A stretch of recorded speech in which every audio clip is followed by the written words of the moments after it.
This is an example of if we took a slice right through a rain garden, what that might look like. Especially on a residential scale or in a boulevard, it's not a very high-tech issue. It's a very low-tech solution to the problem, which means it's easy for all of us to implement something like a rain garden. A rain garden is essentially a lowered perennial planting. It's selected with plants that are going to do well if they get really wet if it rains, or if they get really dry if it doesn't rain. The goal of a rain garden is to have a flat bottom.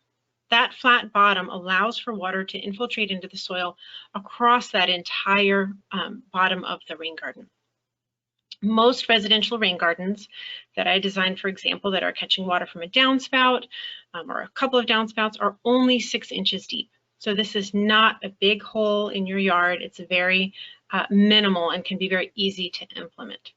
So water comes in at some point, comes in either from a sidewalk or downspout, that's your inlet. And then you always want to make sure a rain garden has a place to overflow. We know that rain events are changing in Minnesota, and we are getting kind of heavy rains that maybe rains less frequently, but when it does, it really rains hard. So we want to make sure that we're also protecting our basements and our property. And so we always want to know that the rain garden can overflow if it gets really, really full of water. You do not necessarily have to remove the soil and bring in a different type of soil or sand. You can oftentimes infiltrate through the existing soil. And there are some ways to do infiltration tests, kind of to see how fast your soil infiltrates water before you do a rain garden. So just a quick primer on rain gardens, because I really want to talk to you about boulevard rain gardens. That's what we're all here for. This is a great example to show you a little bit about a typical urban boulevard and how we can start to rethink the shape of those boulevards. It's pretty subtle, but can have a really big difference. So in the pictures on the right, you can see our typical urban boulevard profile. That's where you have a mounded boulevard. Oftentimes it has lawn in it. That's fairly typical. And it's really designed to shed water. So you can see that water is going to flow off of it into the street. Or if there's water on the sidewalk, it's really not going to flow into the boulevard because that lawn or turf is preventing it from getting into this soil area.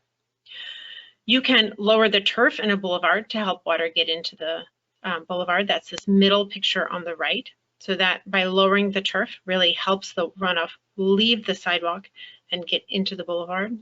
Or you can do something like a boulevard rain garden or bioswale. They're very interchangeable terms, rain garden or bioswale in this case. You might hear me say both of them here tonight. So the rain garden on the bottom right is really planted with native plants, and it's providing an opportunity not only to capture runoff because it now allows water to get into the boulevard, but it's also providing habitat. So we're going to talk through kind of some of the ins and outs of how to create these boulevard rain gardens or bioswales. Now that we've talked a bit about the challenges of conservation and really promoting native habitat in our area, you can start to see these spaces, which had previously been fairly neglected, as real opportunities for both runoff capture and for creating native plant habitat.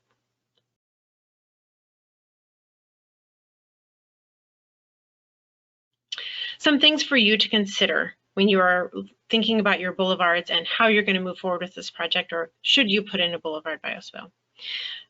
Anytime you're putting in a rain garden or something that's going to really soak water into the soil, you want to stay 10 feet away from a basement or equidistant away from how deep the structure is below the surface of the soil. Most boulevards are not 10 feet within 10 feet of a basement, but I want to make sure I put that up there just to make you aware of that. You want to make sure that you can capture runoff safely, that it's going to be able to infiltrate and then have a safe way of overflowing should it really get quite full. And as I mentioned earlier, let's talk about existing trees that are valuable. So you have something like an oak, a maple, a honey locust that's doing really well, a linden. That tree is already providing a ton of ecosystem services, so you don't necessarily need to start digging into that tree and digging into its roots to put in a bioswale. Treat it kindly and give it some space. You don't want to dig within the drip line of the existing tree if it's healthy and you're going to keep it. The other thing to consider are local ordinances. This is really important. All throughout the state, there are ordinances that are going to apply to the height of everything from the height of plants within a boulevard to whether you can excavate in a boulevard. So it's really important that you check your local ordinances before you start to implement a boulevard rain garden in your own boulevard. And then, of course, it's actually legally required for you to have your underground utilities located. You can always call Gopher State One Call, call 811, register to have your utilities located. They will not mark private utilities. There really shouldn't be any private utilities in your boulevard, but if for some reason you installed irrigation or dog fencing in your boulevard, that's obviously not going to get marked by Gopher State One Call. So you really want to have those utilities marked. Most utilities are quite deep, and when you have a simple 3 to 6 inch deep rain garden in a boulevard, you're not likely to run into those utilities. However, the one that is the most challenging is like a fiber optic utility. Those often can be quite shallow. So that's why you always want to have utilities marked so you know what you're working with.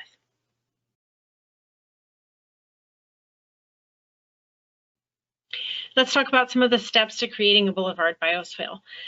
It's not easy, and it's not called a Hellstrip for nothing. It can be really compacted soil. So the first thing we want to do is remove the turf. There are lots of ways to remove turf. We are doing this generally pretty quickly, and we're either using with our crews and in a setting where we are installing projects, we're either using equipment or a sod kicker. As you can see here, we do sometimes work with the Conservation Corps, and they feature a lot in our photos. So I want to give them a shout out for all their hard work. And then you need to find a way to excavate that soil.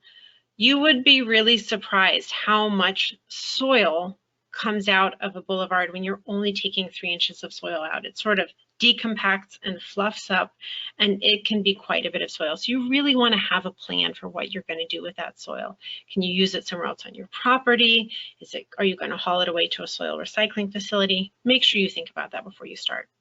And if you're going to take a couple of days to install your boulevard, and this is something you're going to do yourself, keep your sidewalk and street clear of sediment. You want to make sure you sweep them every day, because if you get a rain event, you don't want all that loose soil to then go right into the storm drain and to contribute to poor water quality. You really want to make sure that, at least for your initial planting, that you do use some type of mulch for moisture retention and weed suppression. These are areas where there's often a high weed presence. It's not uncommon for there to be weeds that have been spreading seeds within that soil for a long time, and you want to give your native plants and your new plantings, but you just want to give them every opportunity to get a really good start. And one other way that you can do that is to water for longer, less frequently.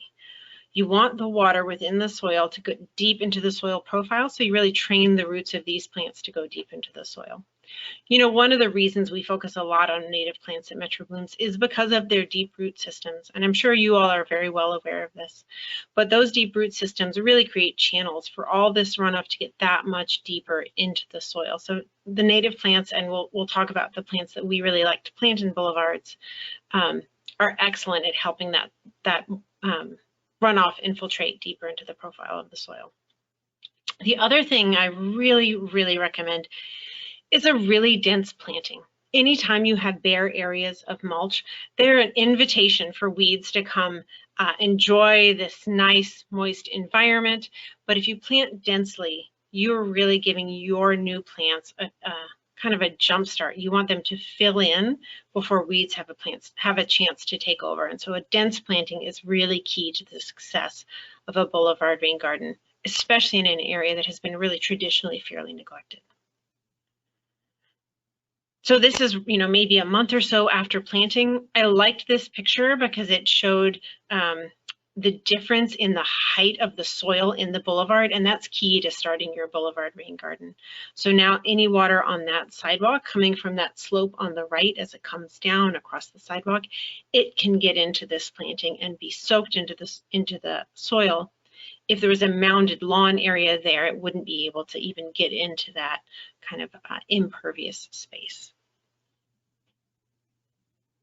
And then this one is a great slide to help illustrate how you can think about water flows across your property. And this one's obviously been in for a couple of years here. So I want you to notice on the right of this picture the downspouts from the house. And so they actually had installed some rock swales, so their downspouts were coming out of their house kind of a little steep and they wanted to slow that water down.